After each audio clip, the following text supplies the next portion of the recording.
नमस्ते दोस्तों, आपको आपकी चैनल रहस्यमय उड़ीसा में स्वागत करते हैं। हम ये आशा करते हैं कि भगवान श्री श्री जगन्नाथ जी की कृपा से आप सभी कुशल पूर्वक होंगे। अनंत कोटि विश्व ब्रह्मांड के स्वामी भगवान श्री श्री जगन्नाथ की श्री चरण कमल में यह अधम दास का कोटि कोटि प्रणाम। तो दोस्तों, आज का प्रसंग रहेगा आने वाले समय में दुष्टों की विनाश करने में भगवान देवाधिदेव महादेव का क्या भूमिका रहेगा। आज से 600 साल पहले महापुरुष श्री अच्युतानंद जी 1,85,000 ग्रंथ की रचना किए थे और उनमें उन्होंने भगवान महादेव के बारे में क्या सब लिखा है उसके बारे में जानते हैं। जैसे कि आप सभी को पता है, भगवान शंकर महादेव भगवान भोलेनाथ अत्यंत दयालु स्वभाव के हैं। अपनी भक्त को कष्ट में देखकर एक भी पल विलंब ना करते हुए उसे तुरंत ही फल प्रदान करते हैं। अगर इसी पूरे ब्रह्मांड में कोई राम नाम की महिमा को सही ढंग से जानते हैं तो वो है भगवान शंकर महादेव। वो हमेशा दिन रात अपने कंठ में राम नाम की माला जपते हैं। इसी राम नाम को जप कर वो एक दिन हलाहल विष को भी पान कर लिए और तब से उनका नाम नीलकंठ पड़ गया। भक्त लोग उन्हें श्रद्धा से नीलकंठ बुलाते हैं।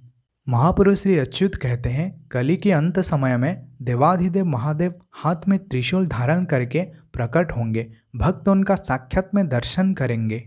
वास्तव में वो भक्त कितना बड़भागी होगा जो अपनी चर्म चक्षु में भगवान देवाधिदेव शंकर महादेव की दर्शन करेगा। महापुरुष श्री अच्युत कहते हैं कि कलियुग के अंत समय में ऐसे बहुत सारे अलौकिक लीला देखने को मिलेगा। भगवान खुद प्रकट होकर अपनी भक्तों के सामने खुद अलौकिक लीला प्रकाश करेंगे। जो जीवित होंगे वो इसी दिव्य और अलौकिक लीला का दर्शन करेंगे। महापुरुष श्री अच्युतानंद जी अपनी परम शिष्य रामचंद्र से जाई फूल मालिका में कहते हैं, महादेव जे आसिवे तांडव नृत्य रे मग्न हुई वेलो जाई फूल अष्ट दुर्गा संगतरे थिवे। लक्ष्मी नृसिंह मिलन खंडगिरी ठारे हुईब पुणल जाई फूल तहीं आसिवे चतुरानन।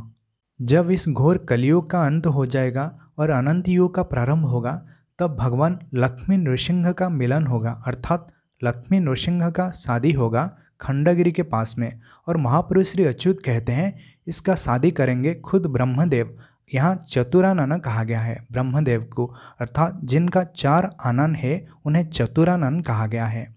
ठीक इसी समय भगवान शंकर महादेव खंडगिरी में आएंगे और उनके साथ अष्ट दुर्गा भी होंगे। यहाँ महापुरुष कहते हैं कि भगवान श्री शंकर महादेव तांडव नृत्य करेंगे।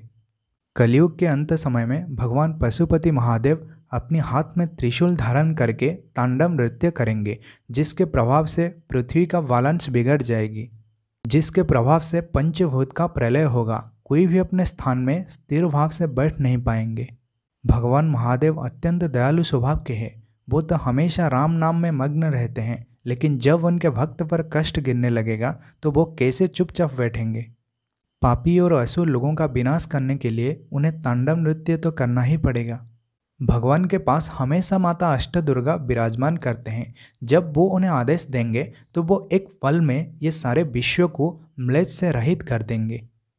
वास्तव में हरि और हर ये दोनों एक ही है, लेकिन हम अपनी चरम चक्षु में उन्हें 2 अलग अलग रूप में दिखते हैं। हमारे भारतवर्ष में ऐसे बहुत सारे लोग हैं जो अपने आप को शैव कहते हैं, कोई अपने आप को वैष्णव कहते हैं और वो आपस में भिड़ जाते हैं। एक शैव बोलता है कि मेरा भगवान बड़ा है और एक वैष्णव बोलता है कि भगवान विष्णु बड़ा है, लेकिन वो ये कंसेप्ट को समझ नहीं पाते। जो हर है वही हरि है।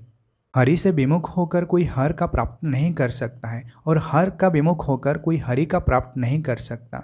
जो खुद अपने आप को बोल रहे हैं कि हम दोनों एक ही हैं, तो हमारे अंदर क्यों इतना मतांतर है, क्यों इतना मतभेद है। सृष्टि की संचालन करने के लिए एक ब्रह्म को 2 भाग में विभक्त होना पड़ा, इसलिए हम उन्हें 2 रूप में देखते हैं, लेकिन उनका ब्रह्म तो एक ही है। मालिका में कुछ ऐसा वर्णन मिलता है, हरिहर पुरक्षेत्र संबल नगर जहीं रे विजय प्रभु शंख चक्रधर। यहाँ महापुरुष ने ये नहीं कहा कि उस गांव का नाम संबल नगर होगा। संबल कोई भी स्थान हो सकता है जो चारों ओर से सुरक्षित हो। उसी संबल नगर में हरिहर क्षेत्र होगा। ये कहने का तात्पर्य जहाँ हरि और भगवान हर एक साथ विराजमान करते होंगे, उसी जगह पर भगवान श्री जगन्नाथ भगवान श्री नारायण का जन्म होगा। महापुरुष श्री अच्युतानंद जी अपनी 13 जन्म शरण में भगवान का नाम कई बार अनंत माधव बताया है। अनंत अर्थात जिसका कोई अंत नहीं। भगवान श्री बलदेव जी को भी अनंत कहा जाता है और भगवान श्री बलदेव जी साक्षात भगवान शंकर के स्वरूप है और माधव भगवान विष्णु है। यहाँ भगवान का नाम है अनंत माधव अर्थात दोनों भगवान शंकर महादेव और भगवान श्री नारायण एक साथ अवतरित हुए हैं। इसीलिए कल्कि अवतार को 10 अवतार में सबसे श्रेष्ठ और शक्तिशाली अवतार माना गया है। महापुरुष श्री हाड़ीदास कहते हैं, आउ बेसी बेल नाही लो बौल निकटरे हेव देखा, पंच सखा माने कही जाइछंती पुराण रे अच्छी लेखा। ये कहने का तात्पर्य वक्त अभी ज़्यादा नहीं, पंच सखाओं ने हमें जो चेतावनी देकर गए थे उसका समय बहुत ही करीब है। तो दोस्तों इसी वीडियो में बस इतना ही है। अगर आप लोगों के मन में कोई भी डाउट है तो आप हमें कमेंट सेक्शन में ज़रूर पूछिएगा। तो आप सभी को जय जगन्नाथ, जय पंचसखा, जय उड़ीसा, जय भारत।